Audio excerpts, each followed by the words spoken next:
ভাওয়াল রাজার শ্মশান ঘাট। গাজীপুরের বুকে দাঁড়িয়ে আছে এক নীরব সাক্ষী, ঐতিহাসিক ভাওয়াল রাজার শ্মশান ঘাট।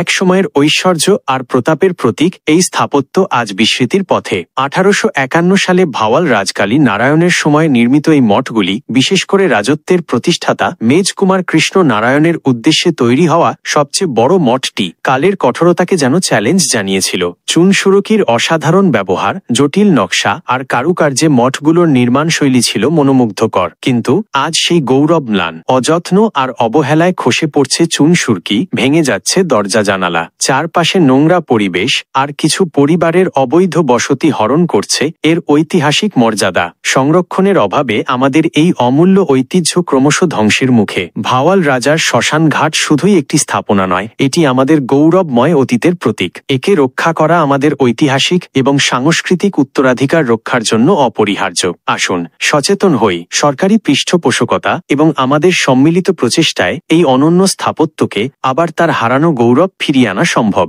সঠিক পদক্ষেপ আর সচেতনতাই পারে এই সাক্ষীকে ভবিষ্যৎ প্রজন্মের জন্য সংরক্ষিত করতে।